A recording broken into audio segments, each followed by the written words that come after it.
So we try to create this kind of an app that is that can be used by anyone. So it has to be designed nicely. It has to be nice to look at, nice to use, and very straightforward to navigate. So kind of like the simple one-click solution. Because even with centralized exchanges now, it's very ambiguous.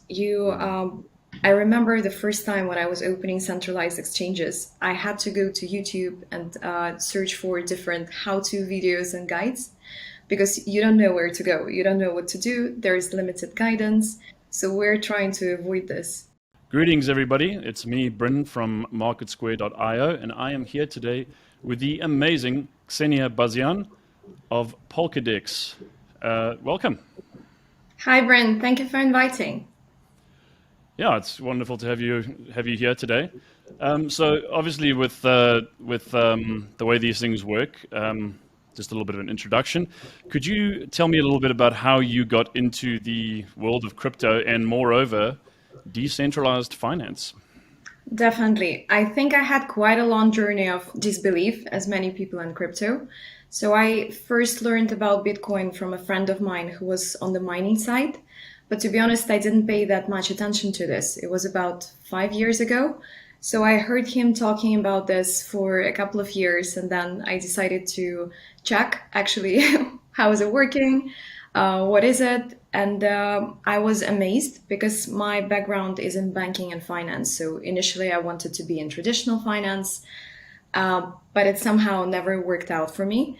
And when I learned about digital assets and about decentralized finance, I was thinking that some missing puzzle is finally in its place because when I was studying, I used to ask a lot of weird questions like, did people just gather and decided that money is going to have this value and these things are going to work in this way?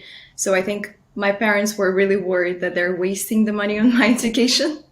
But when I came into crypto, I realized that a lot of people have been asking these questions, and the traditional financial structures are relatively new to everyone. So after that, I started learning more about crypto and just investing a bit, trading, learning different techniques. But it never occurred to me that I can work professionally and move full time into blockchain marketing. So I started working in crypto somehow accidentally from an offer sent to me through the LinkedIn. And then I was deeply immersed in the space and decided that this is the place I want to be. Oh, okay, it's fantastic. So I don't think anybody really ever envisions themselves being in the blockchain space. Even for myself, I kind of got into it almost accidentally, as you said, and call it serendipity, if you will. But so you actually wanted to be more in traditional finance and banking, and it kind of has gone completely the other direction. I wouldn't say completely the other direction. I tried myself. I had my first internship and literally said never again since the first day. So I would say that now it's kind of going in the same direction, but pivoting a bit to the future of finance. Yeah, that's definitely where it's at, in my opinion. I think the legacy finance system, it's pretty clear that it's not really working out too well. So these solutions are long overdue. I Um, agree. yeah, for sure. Now, on your Twitter profile, I see that you recently held a workshop in Morocco with Plug and Play Tech Center, I think that is. Can you tell me a little bit about that? Yeah, sure. It was an amazing experience. It was actually my first workshop abroad. And in marketing, I really like the aspect of education because there are so many things that you can tell from your personal experience. There are so many new trends that are very interesting to try. So this experience was, I was given a workshop and I was giving mentorship sessions to North African startups, which I found incredible for me, both from professional perspective and just actually seeing what's out there and where the industry is moving. Also, I think quite a few of those startups, they were in completely different industries, completely different stages, but quite a few of them had a real use case for the blockchain, which is also very interesting for me. Okay. And can you mention any of those startups, some by name or anything in particular that you found interesting? I think what was the most challenging for me, probably professionally, there's a startup called Emata. They're based in Uganda and they're doing the loans for farmers. Hmm. So for me, it was challenging because the first thing that they told me that the only thing that they can do in marketing is SMS, just because Hmm. people don't use smartphones. Oh, So it wow. was an interesting experience for consulting this type of project. Yeah, I suppose a lot of projects do have certain limitations in terms of how far they can go. They have all these wonderful ideas, and they need that mentorship and they need that guidance so they can find ways around those obstacles. So I'm sure that your workshops were very informative for them. Thank you. All right, yeah. So the main, obviously, you're the CMO of Polkadex, and that's a really big deal.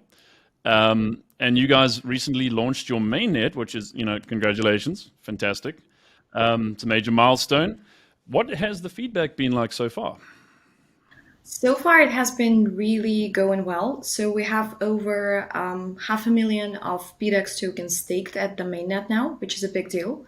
Mm. We're also having over 50 validators and aiming to go closer to 100 validators.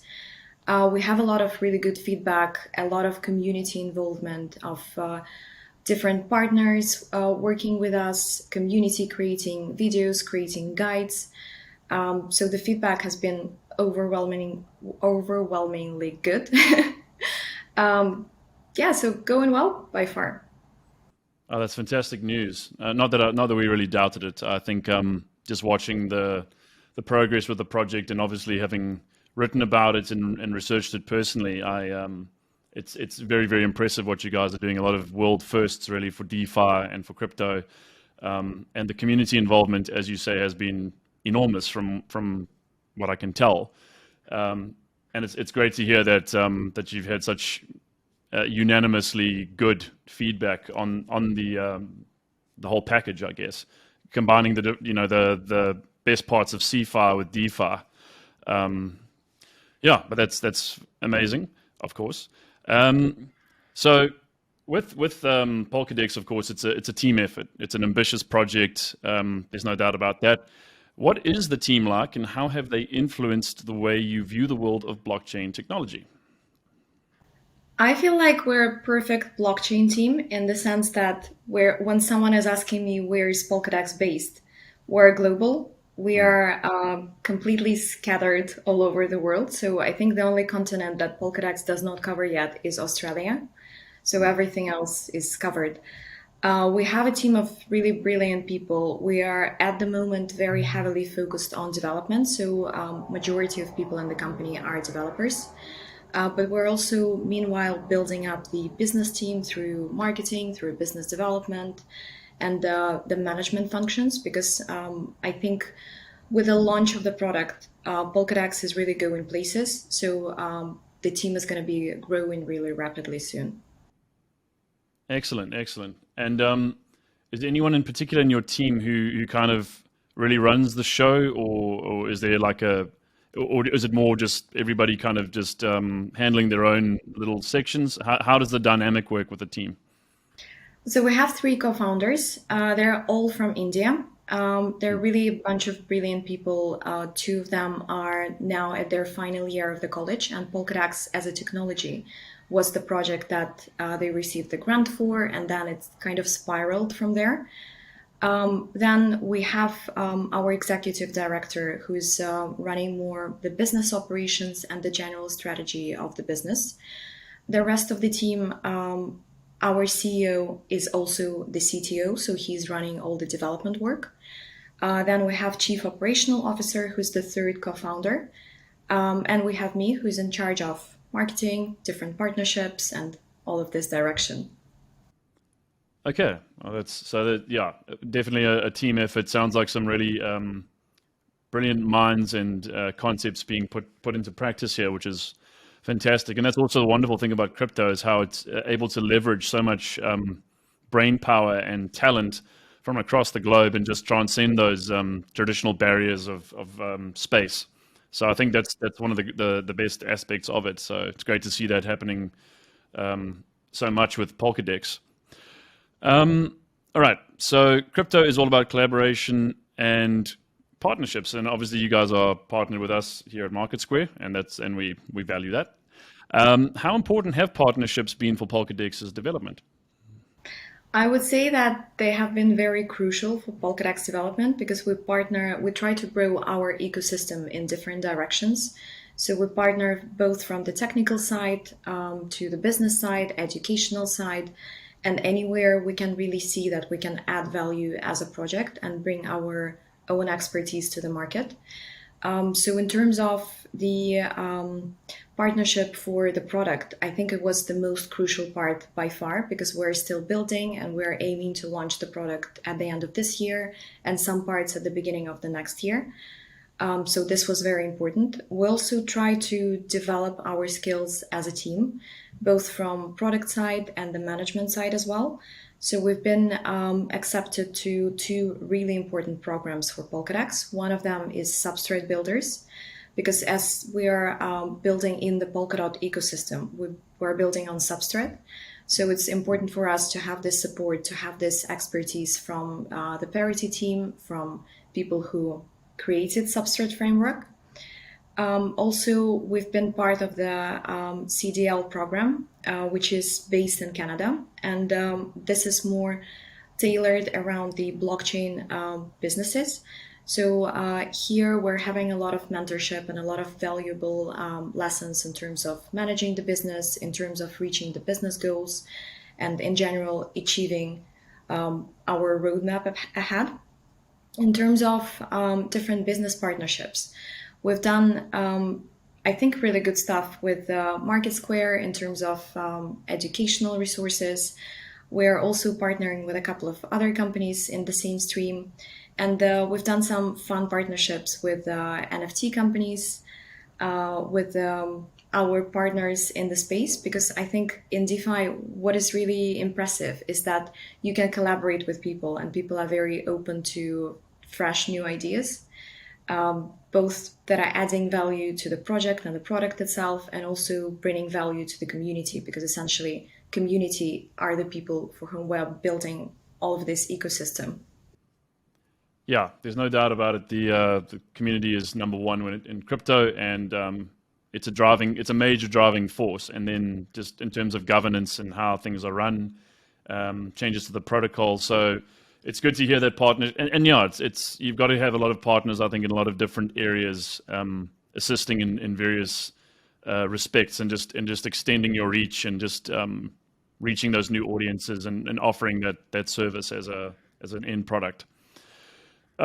So you mentioned NFTs, and obviously NFTs right now are a huge thing in the crypto space. Do you own any NFTs? And if you do you care to share any of your favorite projects that you really like or that you found very impressive? I might sound like a traitor of my industry in that sense, but I don't own any NFTs yet. Uh-huh. What is really interesting for me is the aspect of combining owning something digital with owning a physical copy of it.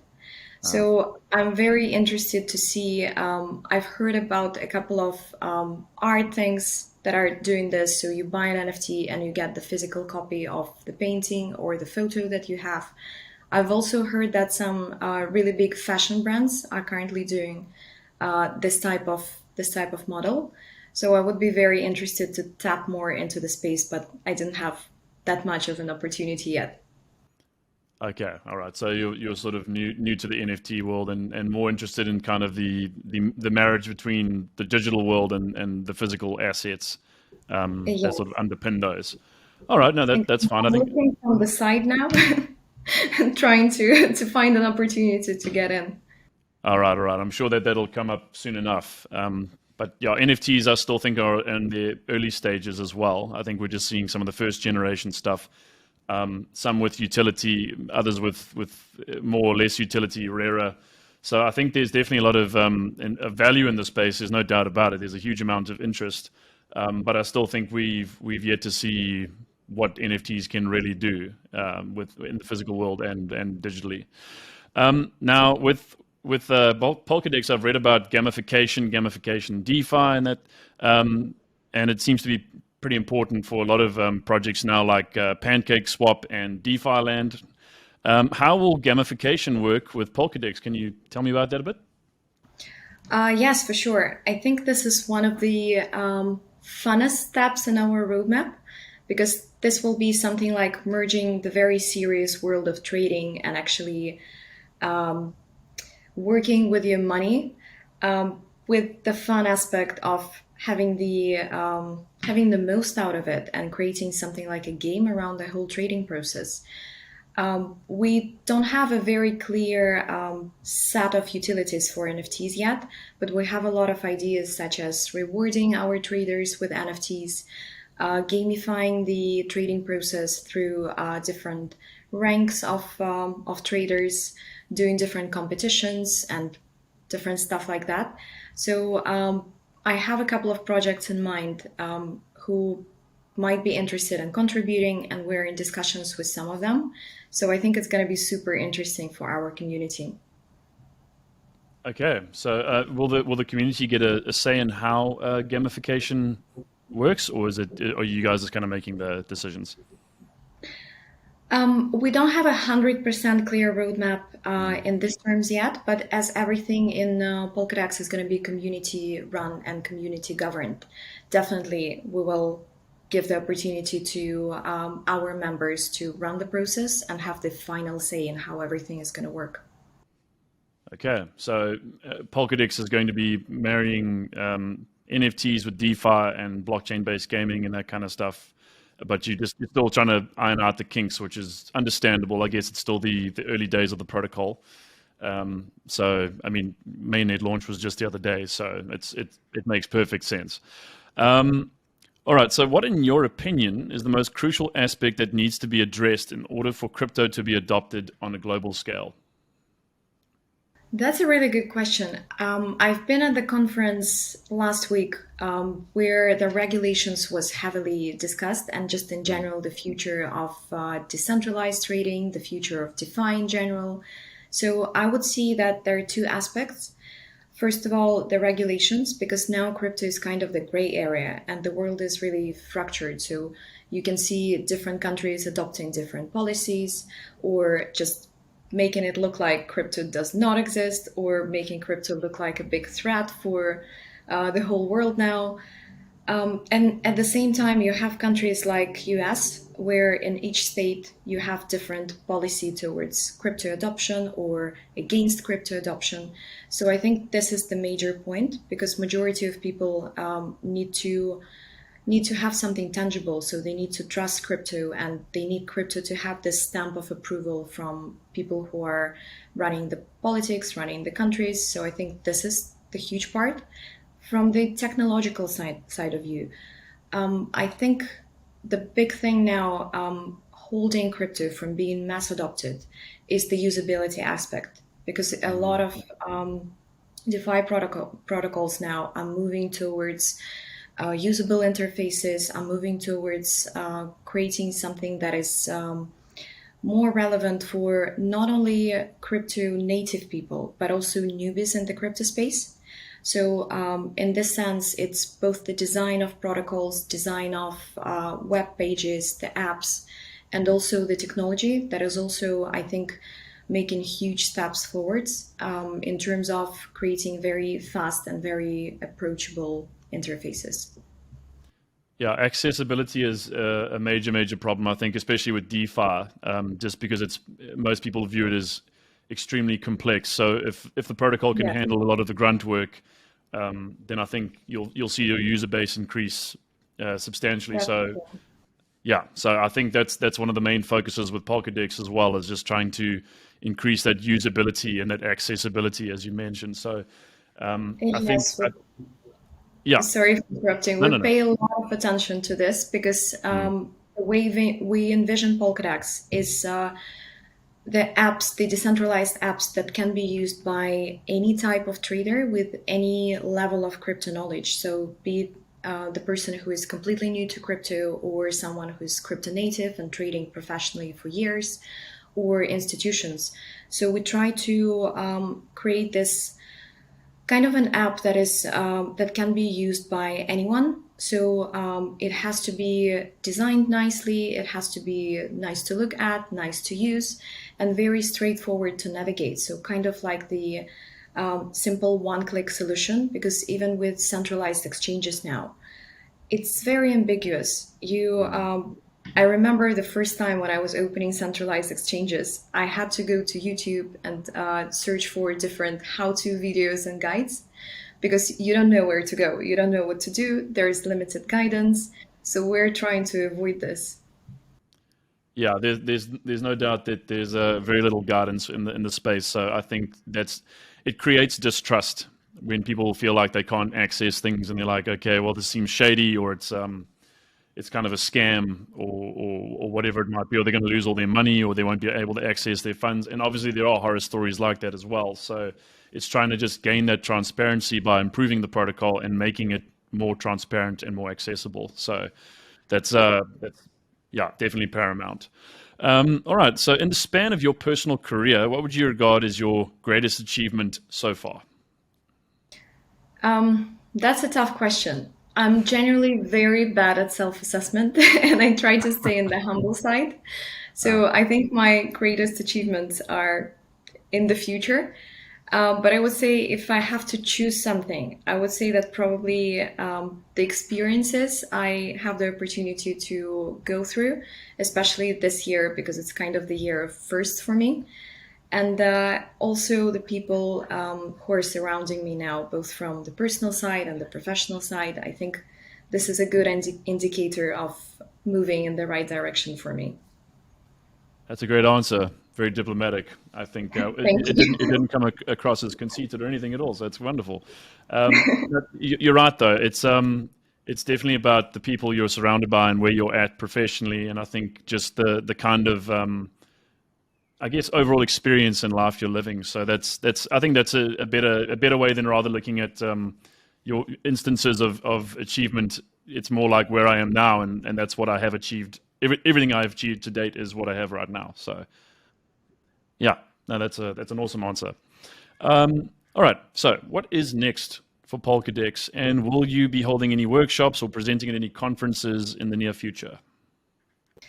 First of all, we have so many things ahead. I think the most important is launch of our core product, which is the order book, and also launch of Polka IDO, which I think is super exciting because it's going to be the first launchpad on the blockchain and one of the very few launchpads on the Polkadot ecosystem.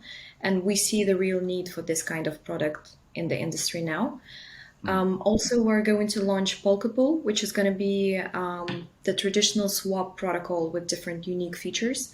But the whole framework of Polkapool is very native for anyone who's already in decentralized finance and uses protocols such as Uniswap, PancakeSwap, or any other kind of swap in different ecosystems. So product launches are the cornerstone of our future. I think other very interesting things are going to be partnerships because when we launch the product and when we're moving closer to the launch dates, we will have more and more opportunities to partner with different interesting people in the industry, interesting projects. And I think the third part of the mix that we as a team are very interested in, as we're trying to make the easier gateway to crypto for crypto newbies. We're trying to focus a lot on the education. So now we're doing it through explaining each and every step of Polkadex, explaining different parts of the industry that are crucial for us moving forward. So in the future, we see it's something like an academy that centralized exchanges are usually doing. But I would like to have it more interactive and have like a place for people who can come to crypto, who can spend, let's say, a week or 2 weeks learning different aspects and become more or less crypto native. All right. So there's a lot on the cards for Polkadex. There's a lot of work still to be done. I guess mainnet is kind of the Yes, the first major step in a very long and storied journey. So yes. I'm Hmm. sure that we're going to. I think this is just one of many chats we're going to have. Hopefully, I'm pretty sure of that. Um, But yeah, that's all fantastic. It sounds very exciting, and we're very, very enthusiastic and eager to see what you guys come up with, and where the project goes in the very near future and beyond that. Um, Likewise. yeah. So I think just to wrap this all up and everything, it's kind of what I usually ask everybody, because it's, I don't know, it just seems like a logical closing question. But is there anything you'd like to say to those people or persons who might be hesitant about crypto and DeFi? I would say again that the most important thing is education, because for me, what kind of tipped me off the edge and what made me come to the crypto side was understanding how everything works and why digital assets starting from Bitcoin have value. So I think after everything spirals from there. So for me, it was really interesting to learn things on the stories of real people. So the book that really sparked my interest in digital assets was Digital Gold by Nathaniel Mm, Popper. yeah.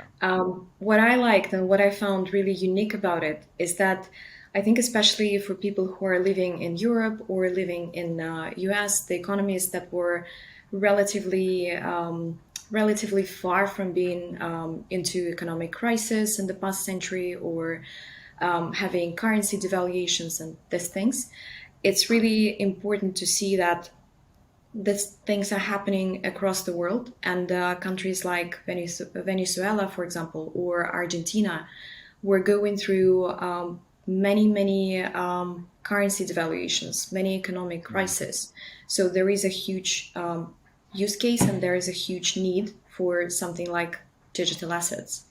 So after that, I think the whole notion of decentralized finance becomes very understandable. So I would say that if anyone wants to learn about cryptocurrencies, the good starting point is just getting as much information as they can about this and kind of creating their own canvas why it might be important. yeah. So education is number one in the space. Don't just blindly buy into stuff and hope to make a buck, and pump and dumps and that kind of thing. So that's very, very important. Um, and I think Less as stress well. as well. Sorry. Less stress as well. Less stress. Yes, it can be very stressful trying to. There's a difference between investing and buying assets and gambling. There's a fundamental difference there. Yes. Um, but as I was going to say, I think Tyler from another interview, he talked about crypto as programmable money, and I kind of enjoyed that definition. I thought the idea of being able to program money and to have money that has intrinsic value and that can do something. And I think that's what people don't really understand with the digital economy, is that the utility of digital assets is essentially infinite, if you really think about it.